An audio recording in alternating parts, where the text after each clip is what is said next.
All those years ago, I never thought anybody would ask me for my autograph. Isn't it unbelievable? Just incredible. So, I stayed till midnight and signed my name, right? Because I never dreamed it was going to happen, but sure enough, it did. Autographs and Girl Scout cookies. I'm in the market. I really appreciate it. Everybody doing okay? Say, I'm okay.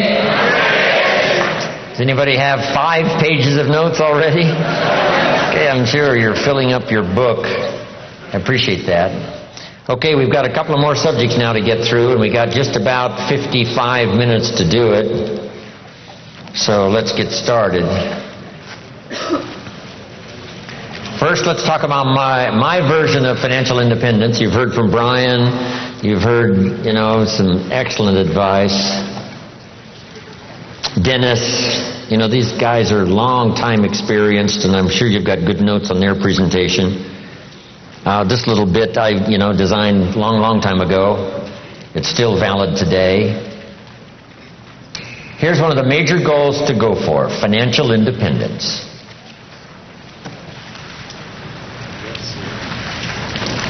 Every American's,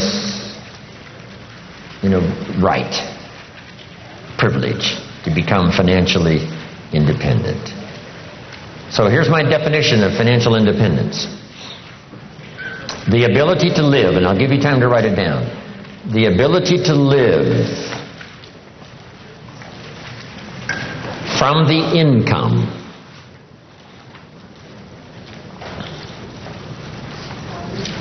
of your personally invested resources. The ability to live from the income of your personally invested resources.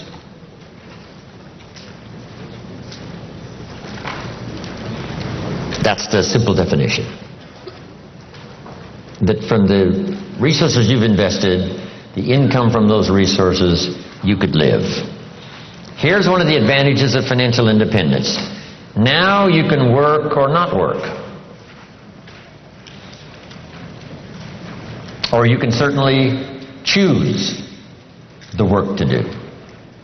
Now you can work by choice, not by necessity. And here's one of the best: to be able to work for joy and not for necessity. At first, of course, we have to work for necessity. But if you can finally reach the point where you can work for joy, not for necessity. That happened for me all those years ago. My father kept talking about financial independence, debt-free, no one having a claim on your assets, finally being able to live from the income of your invested resources. I remember the joyful day when that finally arrived. So what I've done now, most of my life, I've had the unique privilege of working for joy, not for necessity. Not that the joy doesn't bring you more income. Not that working for joy doesn't make you another fortune. It certainly has for me, right? Another fortune and another fortune and another fortune. But not because I had to, but because I wanted to. I work now for joy and not for necessity. Key phrase to understand. We should teach this to our children. Economics is major. Everyone has to major in economics. Number one, for personal survival. To produce enough to take care of yourself. The first, economics. The next good phrase on economics: it's not what you earn, it's what you do with what you earn that makes the great difference in your financial future.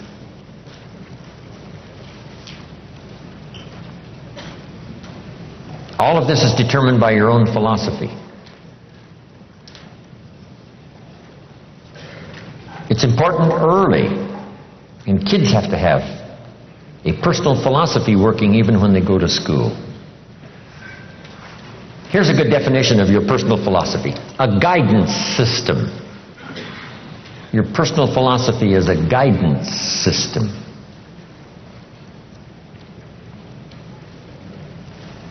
And it does simply two things. Helps you to see the opportunities, take advantage of those. Helps you to see the dangers, minimize those. And as we learn and grow, we learn hopefully early to spot the dangers so they don't overcome us. We learn early to see the opportunities and take advantage of those, maximize them if we can. That guidance system is like a sail on a sailboat. The winds are always blowing, favorable winds, unfavorable winds, stormy winds, economic winds, political winds. The wind is always blowing. But to arrive at a predetermined destination, it is not just the blowing of the wind that we have to deal with. Here's the major part, the set of the sail. The set of the sail is what you learn, gathering information from these 3 days. Talking to each other, gathering more information, filling up one journal, then another one. Information. Guidance on how to trim the sail, set the sail. The Sunday morning sermon, the lyrics of a song, the dialogue of the movie. Words put into good structure so that they deliver enlightenment, information, knowledge. And we use that to set sail. And it isn't that you set sail once and then that's it and it's over. It is a continual setting of sail every day, every month, every year. Setting sail economically, trimming the sail. For your good health, you just have to set sail toward the destination you wish to reach, having good health. Then it's easy to neglect. Then it's easy to slide. Here's one of the better phrases. Everything by longevity tends to get off course. Everything by longevity tends to get off course.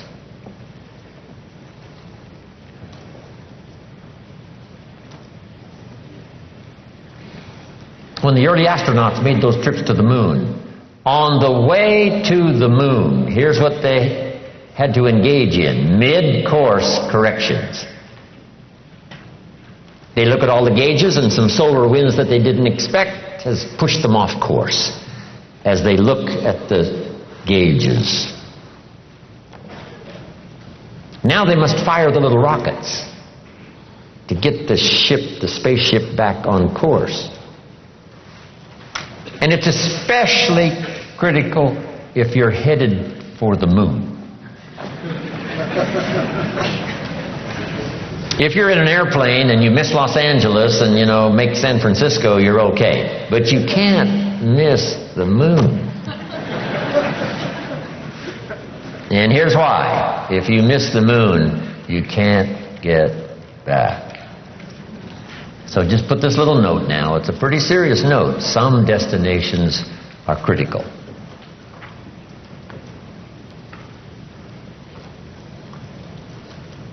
Speaking of going to the moon, we just celebrated that, right? Neil Armstrong and the others. I met Neil Armstrong one time, a little talk he gave. Neil Armstrong, here's what he said in his little talk. Going to the moon was just a matter of solving a couple of problems. I thought, that's a simple way to put it. Problem number one, how to get there. And then you just figure that out, how to get there. Problem number two, what? How to get back. That's problem number two, and you just solve that. Now, he said, it's also critical not to leave until you've solved both problems. I thought that was classic. Wow, speeches and information give us so much to chew on, right? Because you know what I did in some of my enterprises? I figured out how to get in. I didn't figure out how to get out. And some cost me more than I wanted to pay. Just because I, too quickly figured how to get in, did not figure how to get out. Whether it's a lecture like we've engaged in here, hours and hours and hours, or whether it's a simple sermon, one of the most classic sermons I ever heard originated not far from here in the Crystal Cathedral. I used to do little speeches for the positive thinkers breakfast meetings at the Crystal Cathedral, before it was the Crystal Cathedral. Little sessions they had in the morning, right, where you could attend and hear some speakers. I used to do some of those speeches, 35 years ago, a long time ago. Possibility Thinkers Breakfast is what it was. His son, Schuler Jr., was giving a classic sermon one morning, and I was privileged to hear it. Here was the notes on his sermon. It's very brief, so I'll give it to you. So jot this down. These are great notes. Here was his sermon. Number 1, if you think it's impossible, it isn't. That's number 1. If you think it's impossible, it isn't. Here was point number 2. If you think you know everything, you don't. Wow, that's good. Point number 3. If you think you're alone, you're not. Isn't that a classic? That's a classic sermon. If you think it's impossible, it isn't. If you think you know everything, you don't. And if you think you're alone, you're not. Now, here was one of the spectacular stories in this little sermon. He told the story of Rich DeVos, who started the big Amway Corporation. Rich DeVos is in bad shape. Rich needs a heart transplant. And if he doesn't get it, he's not going to last very long. Now, fast forward. Rich DeVos finally gets his heart transplant. And what was spectacular about the story was, after his heart transplant, he has dinner with the lady who gave him her heart.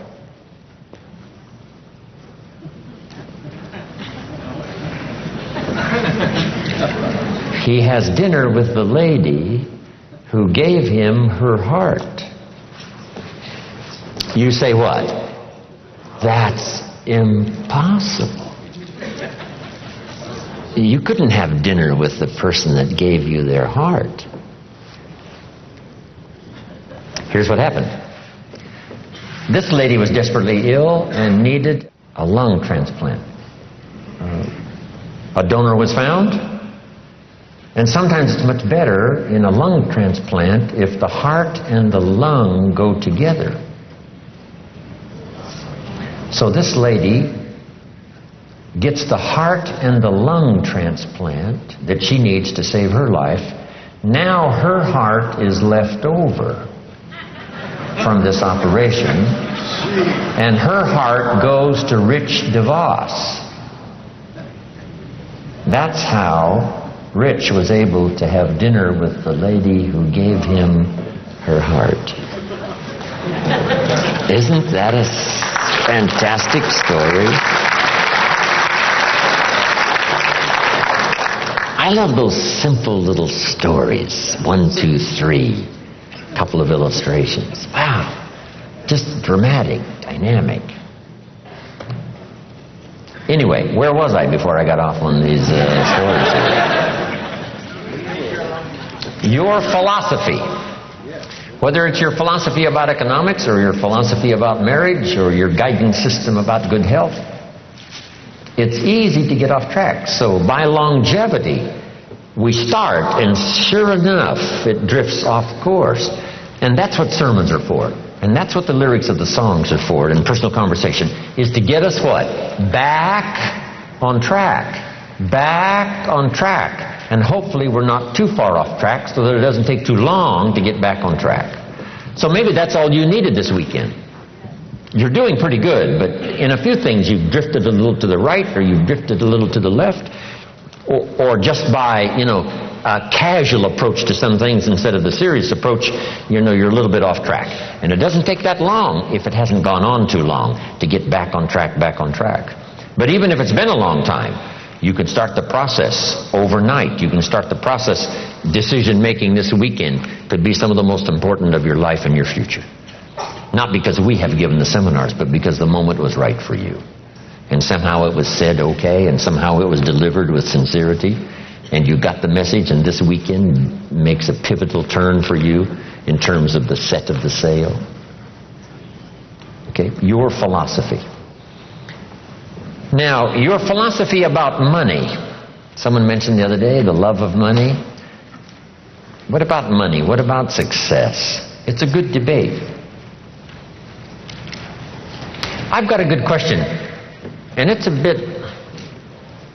not necessarily a high moral question, but it's a pretty good question. If you could do better, should you? That's not a bad question.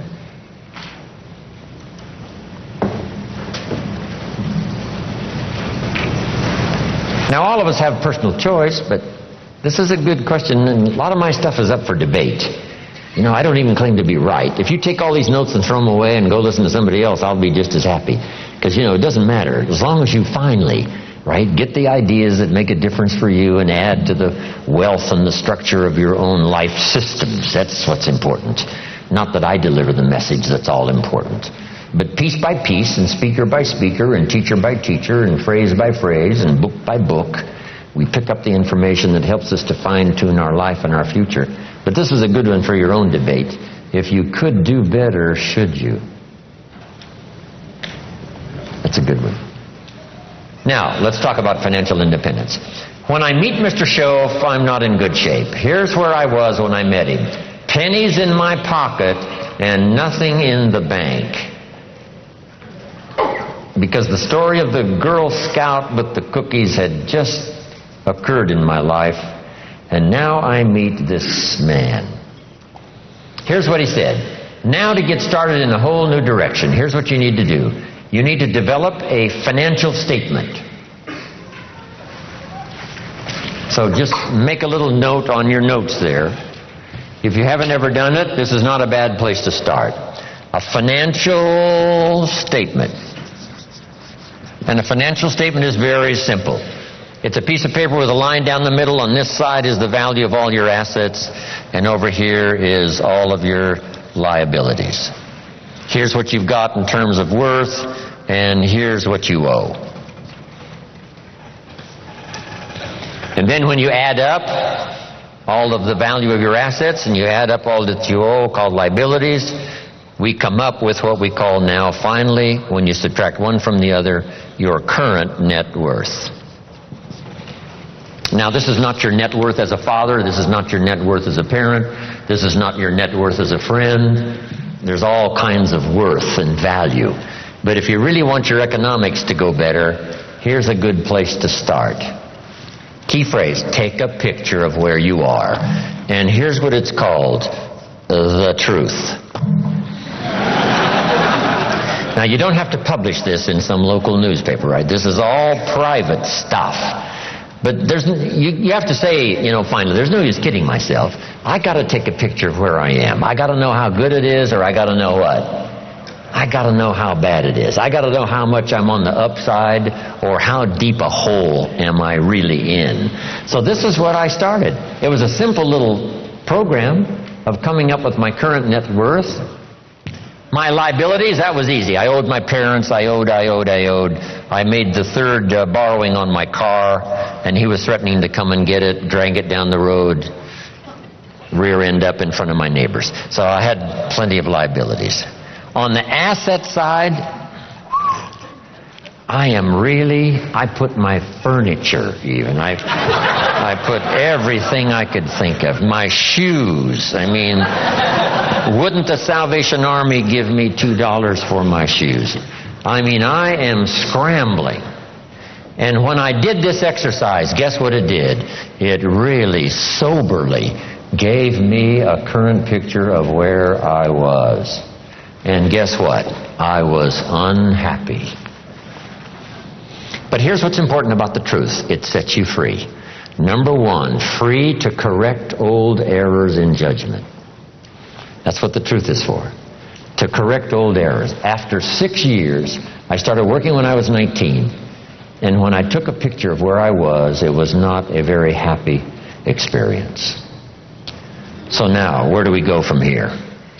In putting together a financial statement realizing exactly where we are. No nonsense. This is the real deal.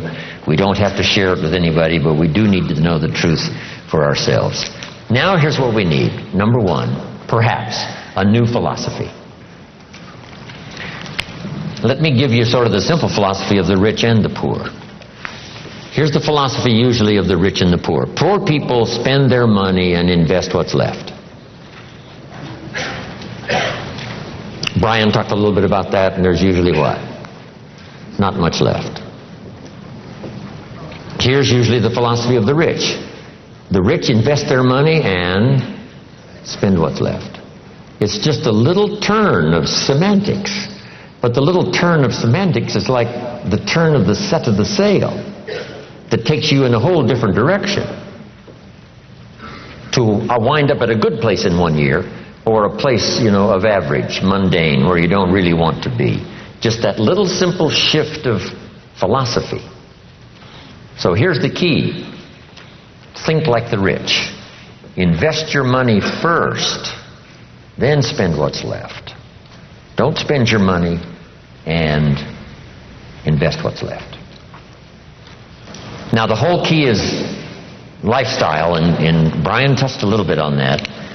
When I gave this little class one time at a school class, the teacher said, you must not, promise people that with a little bit of investment every month that they can, make their fortune, because people nowadays are overloaded. They're spending everything they make. Their standard of living is right up there. And I said, well, this is where it all begins. I said, could we think of someone, and this was a long time ago, of course, that makes $2,000 a month? She said, yes, no problem. We can probably find someone that makes $2,000 a month. What would this couple, this family tell you it takes to pay all the bills and just keep their head above water? And she said, well, $2,000. I said, could we possibly find somebody not far from here that makes $2,500 a month? Right? Maybe even both working combined. $2,500 a month, $500 a month more. What would this family say it probably takes to pay all the bills and keep your head above water? What would they say? Right? $2,500. So I said to her, what happened to this $500? How did it disappear? Wisely invested over some reasonable period of time, the return is unbelievable. And she said, I never thought about that. So jot this down. The money is always there, either to spend or invest. The difference in what you do with it is based on philosophy, not economy. It isn't the state of America's economy that makes the difference. It's the difference in your philosophy. Right? That illustration? Here's a book on how to get rich. It costs $20. Somebody says, well, a poor person can't buy that book. Say, no, it's only 7 Coca-Colas. And you either spend the money on 7 Coca-Colas or a $20 book that teaches how to get rich. So jot this down. Everybody has the money. Even the poorest of the poor. The key is how to spend it. The key is what to spend it for. And how you spend it. First, how you earn it is determined by your philosophy. Second, now, how you spend it is determined also by your personal philosophy. So what would be a good philosophy to follow? And this is the little simple form I want to give you on financial independence, wealth for the future. It won't take long now to jot this down. It takes a little longer to go do it, but here it is. What to do with $1? If a child asks what to do with $1, here's my suggestion. Never spend more than 70 cents. 70 cents. You've got to pick some number, right? This is the number I've picked, right? Listen to Brian, listen to Dennis, listen to me, and then refine your own to suit you. But I suggest don't spend more than 70 cents. Here's where the other 30 cents goes. 10 cents, 10% of your income for charity, church, whatever, supporting worthy projects, teaching children here to become generous. If kids understand generosity, they'll give you 10 cents out of every dollar that they earn. And this is a good place to start. It's easy to give 10 cents out of $1. A little more difficult to give 100,000 out of 1,000,000. You say, oh, if I had $1 million, I'd give 100,000. I'm not that sure. We better start you early, right? So that when the big money comes, it'll just be automatic. You won't even have to think about it. Okay? All right. So 10 cents for charity and church. Here's the next 10 cents. Active capital. Try to make a profit. It's called buy and sell. I learned to do this starting at age 25. It's how I made my first fortune. Buying and selling. Like the little boy who buys a bottle of soap for $2 and sells it for $3. Active capital means you try to make the profit. Buy a piece of property and improve it and sell it. Active capital. Keep saving up this active capital until you've got some to work with to buy and sell. Make a profit. Now the third 10 cents is passive capital, which means let somebody else use this 10%. You put this to work and see if you can't make a profit. This is to let someone else use it. You are the passive partner in providing the money. They are the active partner in seeing if they can make a profit and pay you dividends and stock increase and whatever. Interest. And that little formula is a good place to start. Now, you might not really be able to start there. I call this the ideal. Maybe by the time you've heard this, you're in such bad financial shape that you have to go here, 97, 1, 1, and 1. That right now you're in a trap. You're caught. And it's going to take you a while to get out. So right now you got to spend 97% of your income, right, for your living and lifestyle because, you're caught. You're obligated. There's no way out. And then the rest of these now are just 1, 1, and 1. The key is to start with something. Now, Mr. Shoaff gave me a comment. It has served me all these years. Here's the comment. It's not the amount that counts. It's the plan that counts.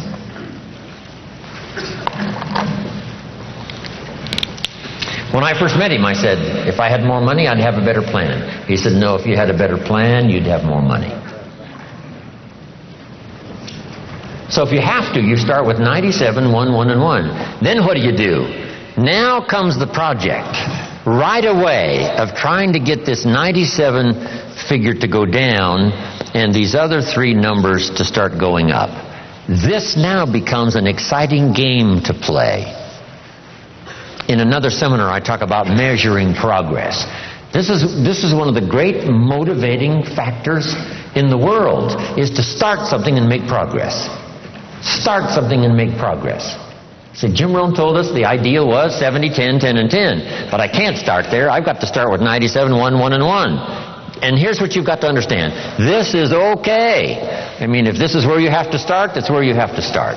Then you start driving this number down and start driving these numbers up. And it's a whole game to play till finally you can arrive at this pretty good ideal way what to do with the money you earn from a paycheck or from dividends or from whatever sources. 70, 10, 10, 10. I mentioned the name Sarah Alfaro in Mexico. I taught her this, and she's been teaching it to the people she's responsible for over all the last 10 years.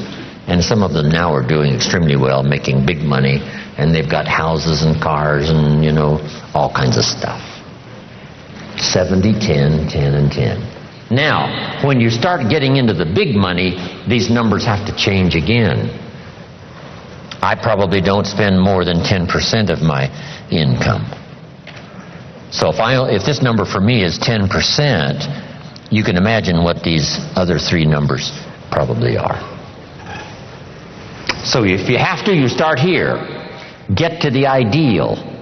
And then when it really starts to flow in your favor, you rearrange this program again, 10%.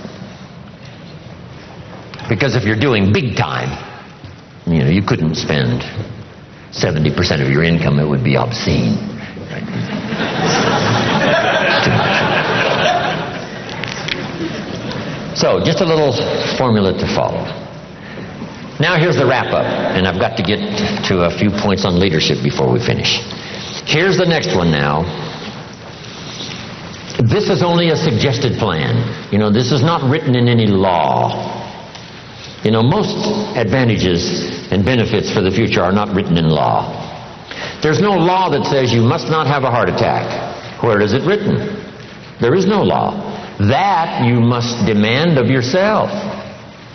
There is no demand that you have a good financial plan that'll safely take care of your family for the future. There is no law. You could be careless and lose it all and finally have to be supported by the state. So there is no law that you must be responsible and have a good financial plan. You must demand it of yourself. So I'm asking you to make that note. It's what we demand of ourselves that counts. There's no law that says you must have a health plan that's going to make you extremely healthy for the next 10 years. There is no law. That you must demand of yourself. And those are the disciplines now that really start to count, the ones you demand of yourself. So, next, keep strict accounts.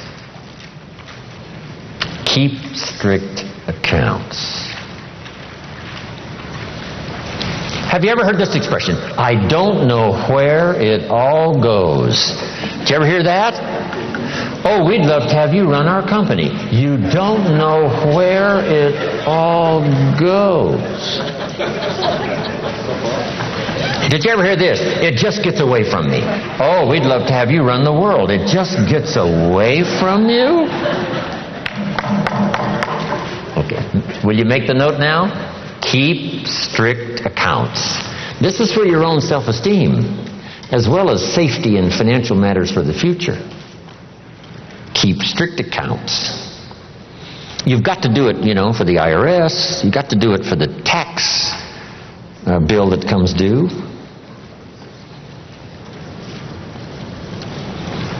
Then there's one more. Be happy to pay your taxes. And this is an assignment that's one of the toughest.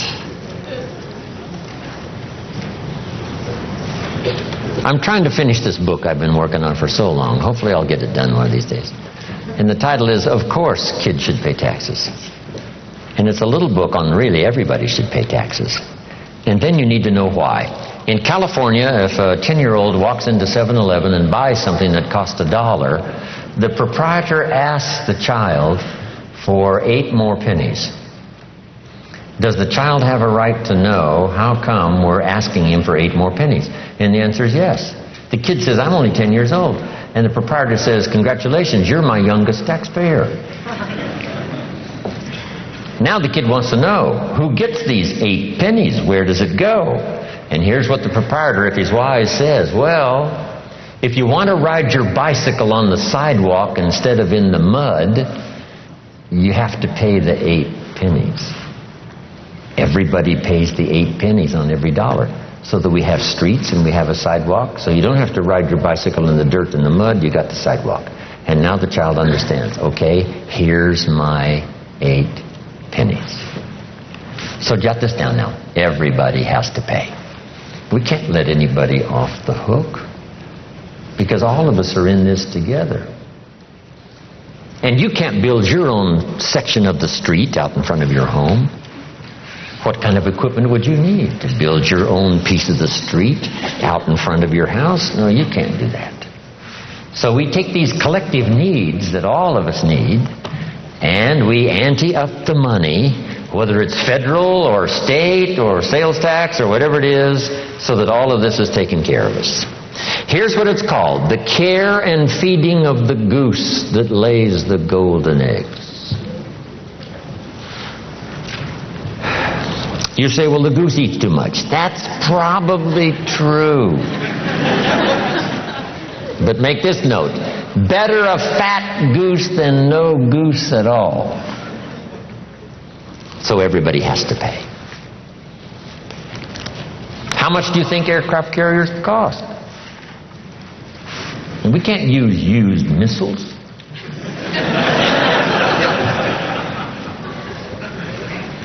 Here's where else the money goes. So you'll be safe in your bed at night while the policeman walks the beat.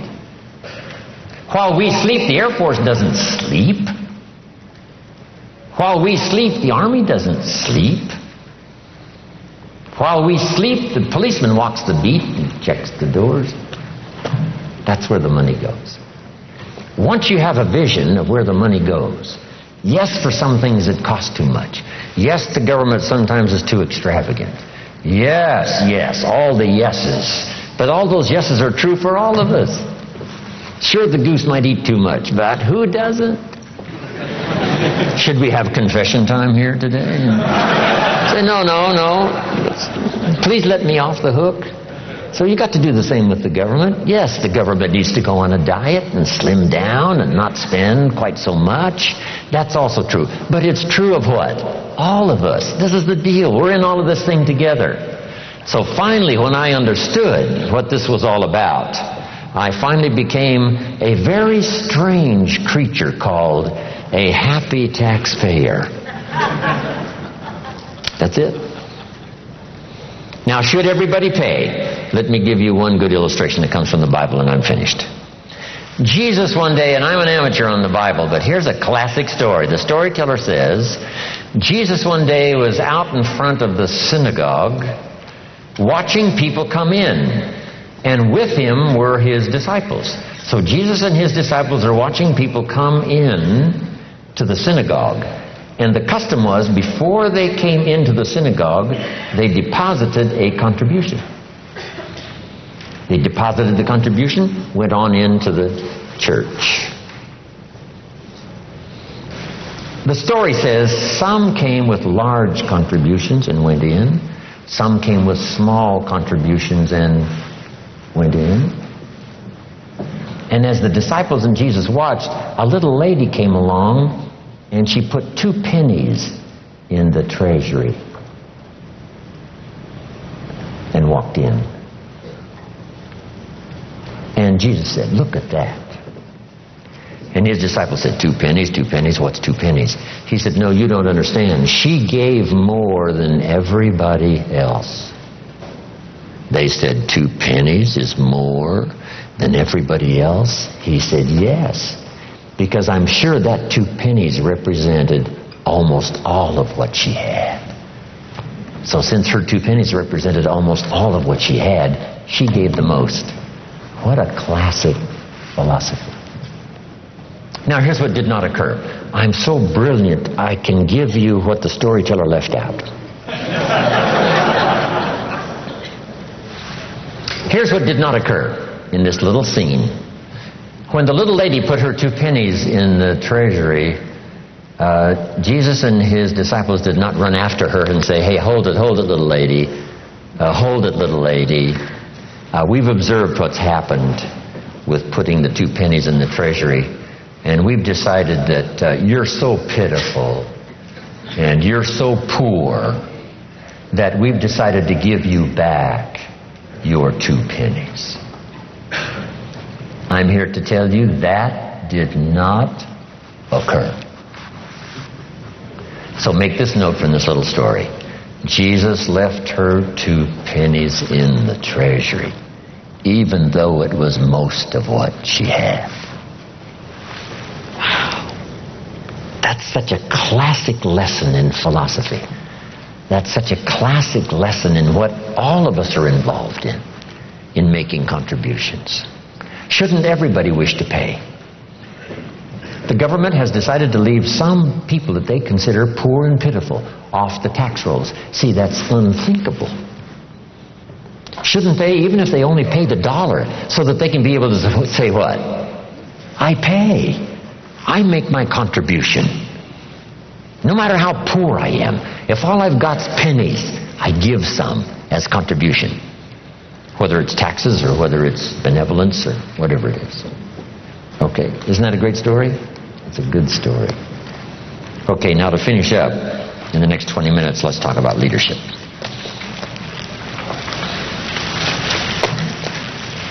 Wish we had a week. I've got all this stuff here.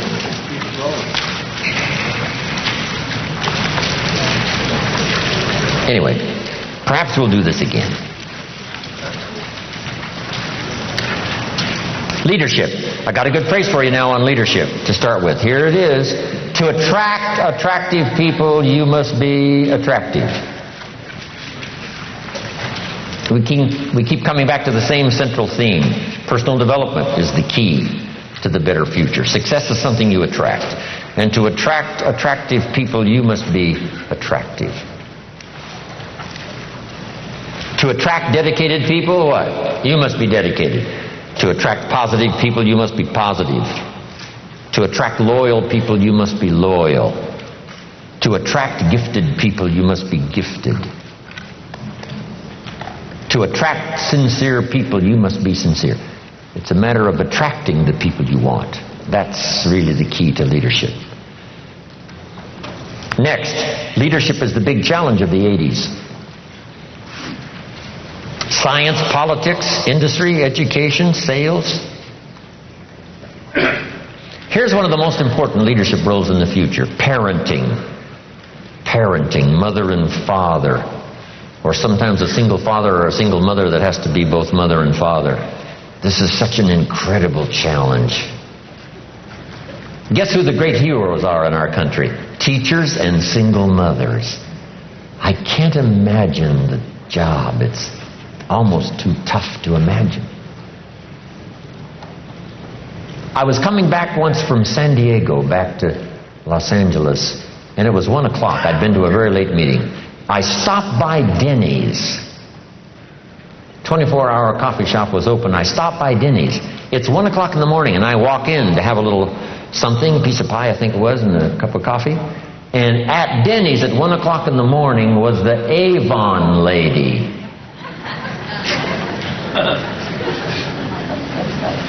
And she had a couple of waitresses around her, and she was showing the Avon products. 1 o'clock in the morning. When I finished my pie and coffee, I engaged her in conversation. I said, I have never seen an Avon lady at Denny's at 1 o'clock in the morning. She says, well, this is the best time. When the waitresses aren't so busy, and one at a time or two at a time, they can come and sit at my table, look at what I've got, and make purchases. I says, why do you do this? And she said, I'm a single mother with 2 children. Don't have to say any more, right? 1 o'clock in the morning at Denny's. This is called commitment of the best kind, right? Wow, these are the heroes. People that have such extraordinary circumstances to have to deal with, and they do it.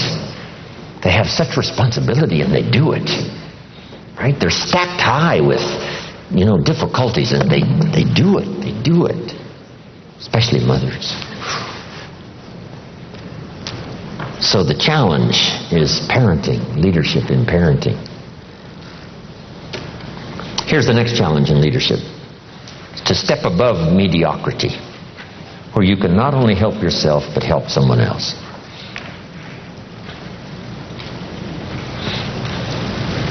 Now, here's the refinement of leadership skills.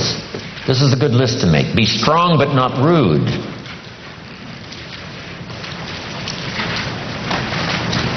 Be kind, but not weak. Strength we need, rudeness we don't need.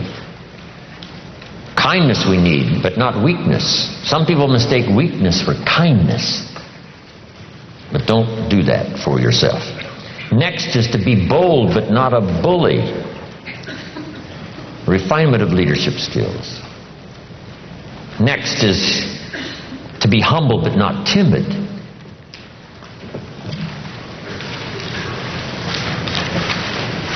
Humility we need. Timidity you must overcome. Drive it into a small corner. Don't let it dominate your life, whatever you have to do. Next is to be thoughtful but not lazy.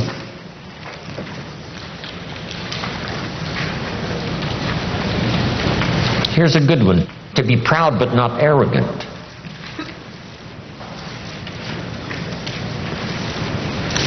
Pride we need, arrogance we don't need. Family pride, personal pride, community pride, school pride, team pride. We do need pride, but not arrogance. Next is humor without folly.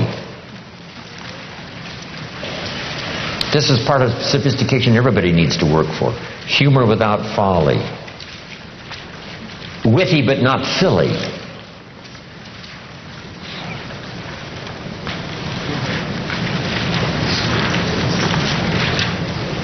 These combinations are sometimes really difficult to pull off. Here's what the old prophet said. This is a good one for your notes. Be as wise as a serpent and as harmless as a dove. How to be both wise and harmless. See, that takes some real doing. Most wise people are not that harmless, and most harmless people are not that wise. But the real challenge is to be both wise and harmless.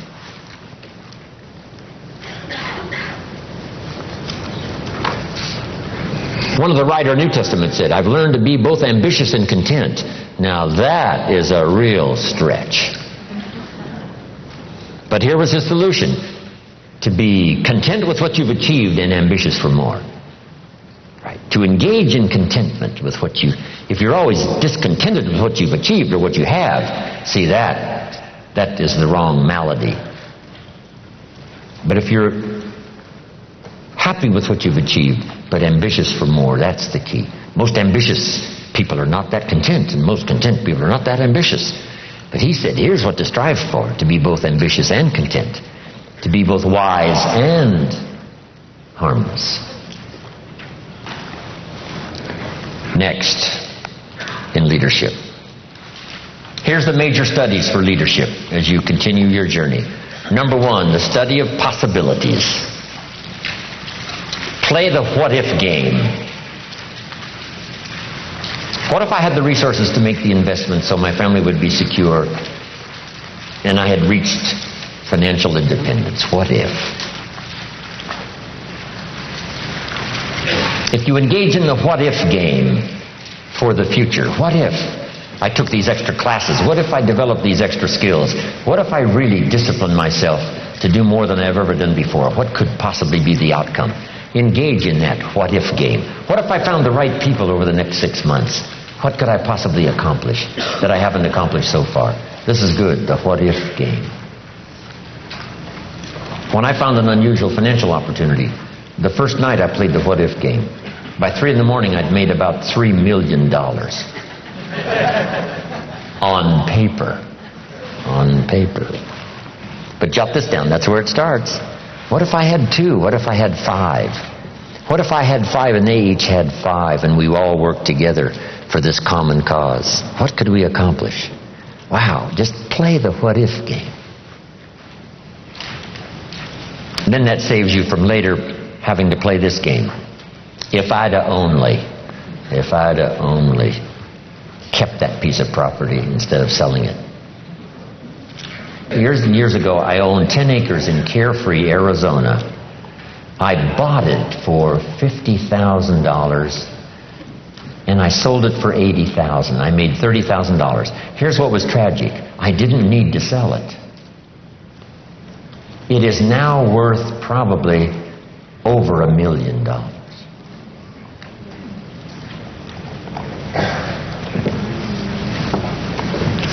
So now I say, if I'd what? If I'd only. But we need some of those experiences, right, to help give us a little better guidance for the future. So play the what-if game, right? What if it went well? What if I found the right people? What if I had the health and the ability to do extraordinary things? I wonder what all I could do. Play that game. The study of possibility. Here's the next one, the study of opportunity. And you must learn to study opportunity because it comes in subtle forms. I got interested in building organization and recruiting people because I found out people could make you rich and wealthy. Here's one of the greatest economic mistakes anyone can make, especially living in America, not understanding that people can make you rich. When I found the opportunity to do that, it helped me make my first fortune. Recognizing opportunity so that it doesn't come and go. The moment was there and you didn't seize the moment. begin to recognize more opportunity. The opportunity for association. All of my projects have been association, 2, 3 people. Right? The old phrase says if 2 or 3 agree, nothing's impossible. Just not 2 or 300, not 2 or 3,000, just 2 or 3 with a common purpose. You can do the most extraordinary things. Recognize those opportunities. Here's the next. Be a student of ability. If you added one more skill and then one more skill. I started learning extra skills when I was 25 years old, when I met my mentor. One skill led to the next, and one skill led to the next. Finally, my income reached unbelievable proportions, having learned these skills. By the time I was 29 years old, my income had hit about $30,000 a month, which back in those days was so much money. It was unbelievable. I learned those extra abilities, those extra skills. I had no idea when I started how it would compound my income and change my whole financial life and financial future. So have you got that now? Be a student of ability. What if you took on one more skill and then took on one more skill?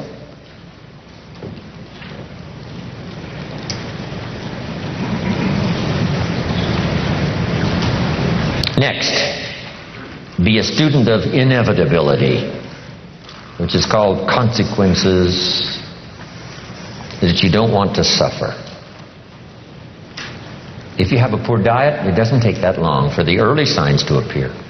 And if you keep it up, it doesn't take long for the serious signs to appear. The consequences are too deadly. We must be students of inevitability. Yes, inevitability on the positive side, but most of us, can do that. But we must also study inevitability on the negative side. Consequences. If you're in a little boat on the River Niagara, on a little boat with no motor and no oars, and you're 100 feet from the falls, it's called inevitable.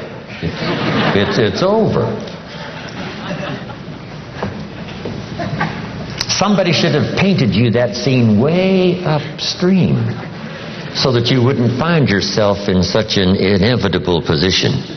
Right? It's over before you reach the falls in a little boat with no motor and no oars 100 feet away.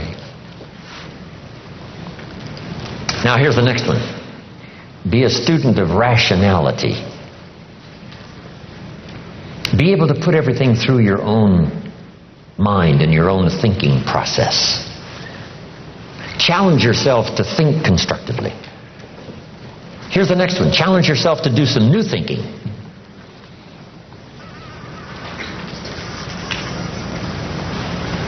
I think it was Einstein who said, the real challenge is how can we use the same thinking that caused the problems now to come up with the answers?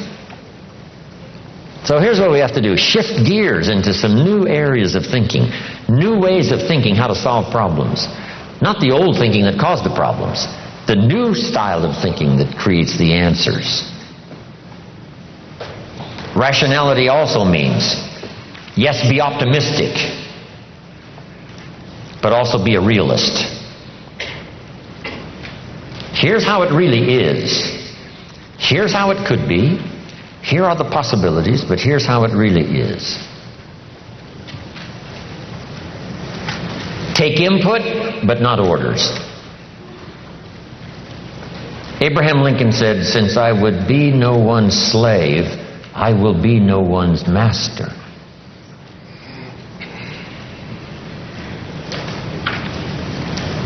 Be no one's slave. Take input, yes. Take advice, yes. Gather in information, yes. And then you decide.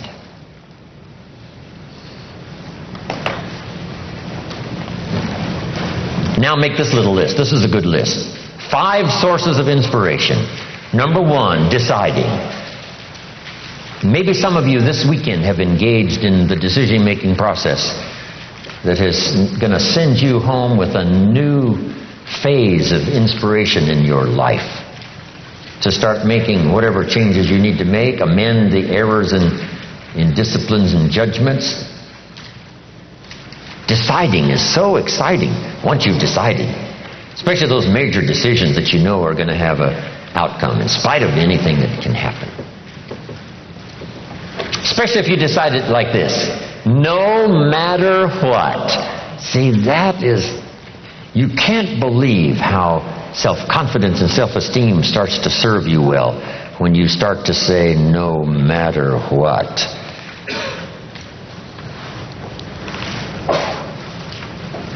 Here's the next source of inspiration. Planning what you've decided. Just start laying it out. Here's my new health plan. I'm going to do this, this, this, and this, and this. Here's my new financial plan. I'm going to do this, this, and this, and this. My relationship is in a bit of disrepair. I've decided to do this, this, this, and this. Just decide and lay out some plans. Because decision starts the inspiration process, and planning furthers the inspiration. Here's the next source of inspiration. Beginning the plan. Getting started.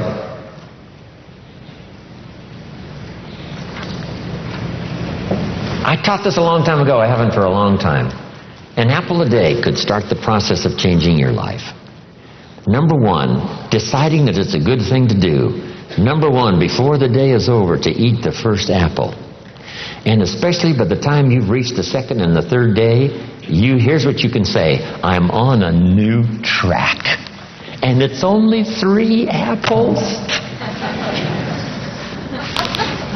I'm never going back to the old ways. Munch, munch, munch. Third day. You could be inspired starting the third day by deciding, first apple, second day, apple, and you can say, hey, I've got this down. This is going to do it for me. And it can be just that simple. Life-changing decisions, making plans, getting started, following through. Doesn't have to be something profound. You don't have to build a city to get inspired, or to prove to somebody, or especially to prove to yourself, that you're on a better track. You're now walking a better path. And the outcome is going to be dramatic and powerful. Key. So then that's the next one. The first source is deciding. The next one is planning. The next one is beginning. Here's the next one. Progressing. Staying at it. By the time you've finished that first week on a new plan, you'll be so excited. By the time you finish the first 30 days on a new financial plan, regardless how little the progress, the inspiration will continue to grow. Your self-esteem will soar. Then, of course, here's the fifth source of inspiration, and that's finally achieving. Not achieving everything.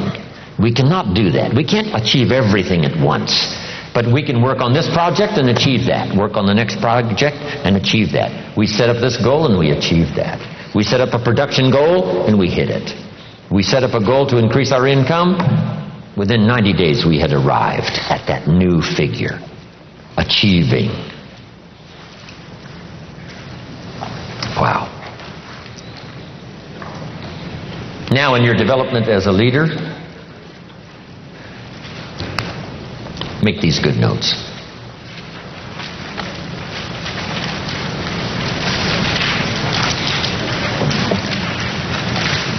Learn the law of faith. The law of faith is very simple. Here's what it says. With faith, everything's possible. Without faith, nothing is possible. Faith is the ability to see what doesn't yet exist.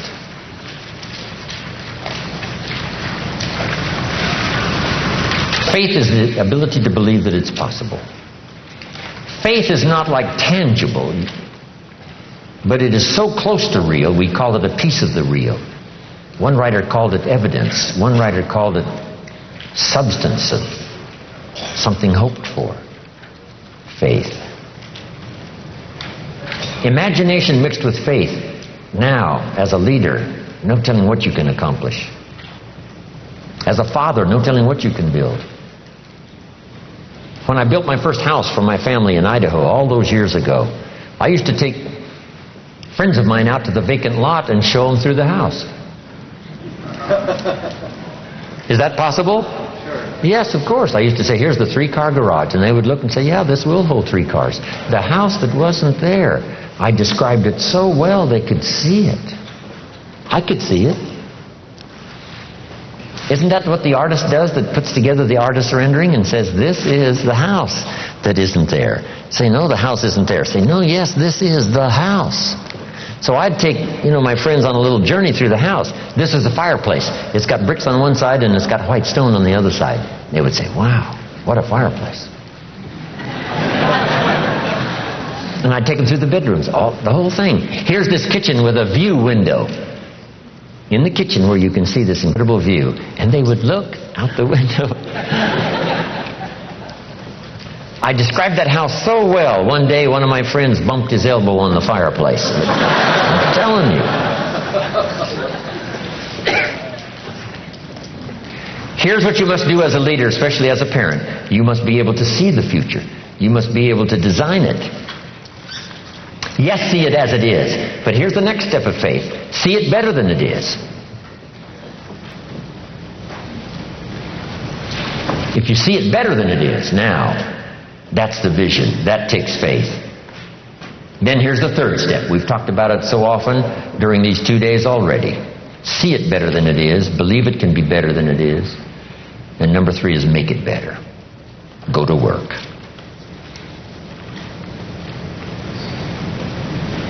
And then a little bit of caution. Don't see it for more than it can become.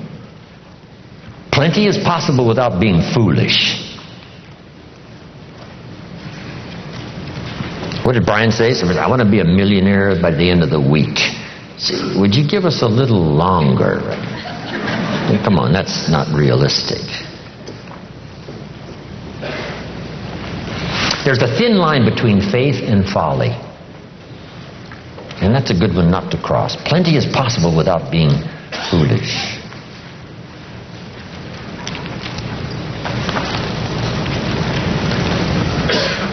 Here's the next in finishing my portion today.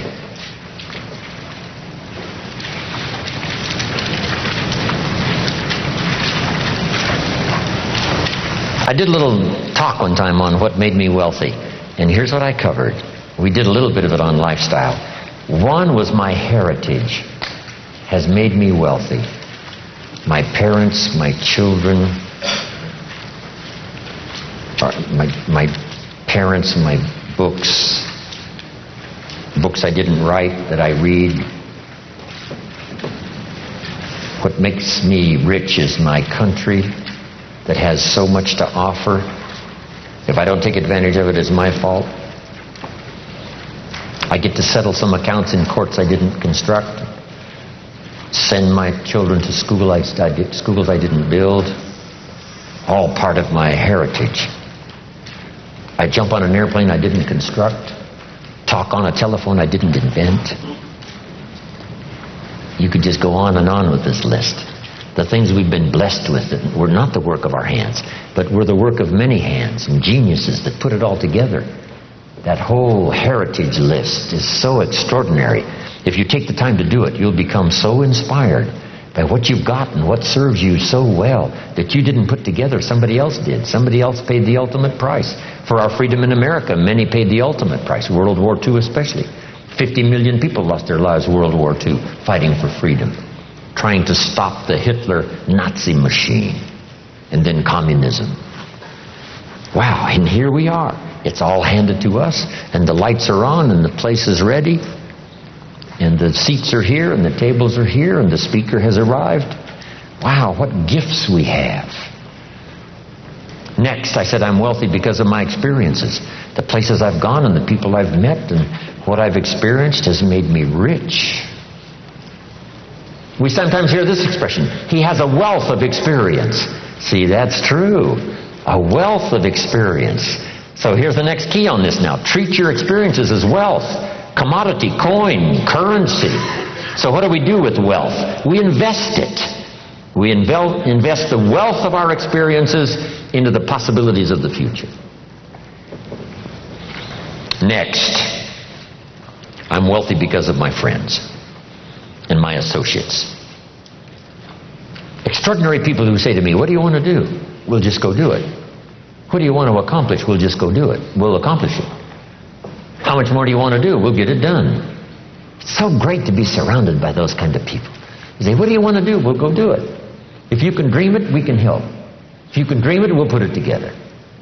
Unbelievable. How valuable is that? You can't buy it with money. Next, I'm wealthy because of the knowledge that's come my way. The teachers like this weekend who have taught me. In those early days, I sat in these classes just like you and took notes and wondered about the possibilities. Could it be possible that this stuff is really that simple? But if I put it to work, it could be so profound. Next, I'm wealthy because of my future. A chance to serve, a chance to travel, a chance to teach, a chance to inspire, a chance to tell one more person that the possibilities are limitless no matter what's happened in the past.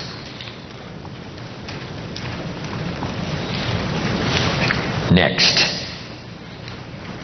relationships that are extraordinary. Marriage, friendship, those great experiences that have served us all so well. Here's the next. And we've written this somewhere, and some of you may already have it. It says, let others lead small lives, but not you.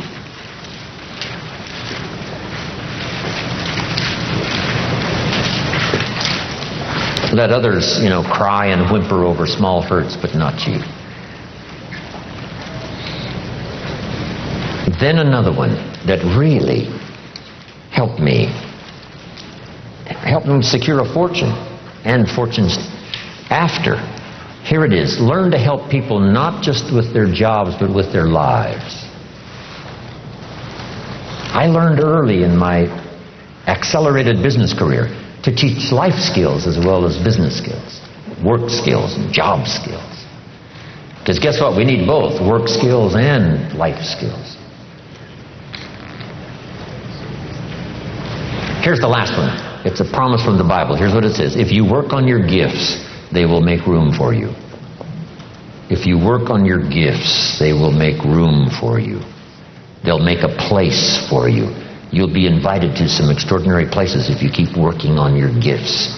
Make yourself valuable, make yourself attractive, make yourself unique. Become a person who has plenty to give and plenty to share, whether it's ideas or money or treasure or time. If you will work on that, you'll have places. Look where my gifts have brought me.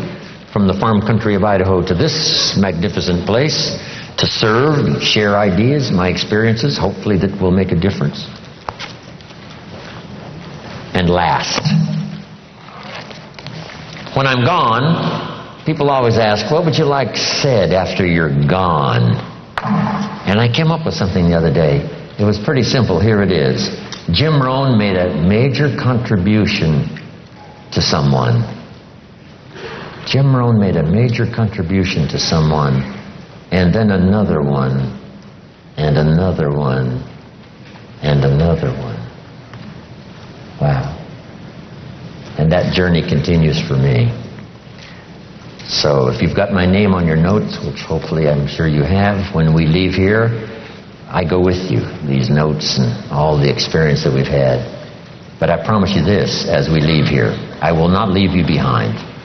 I'll take you with me in my thoughts and in my heart. Thank you very much. God bless.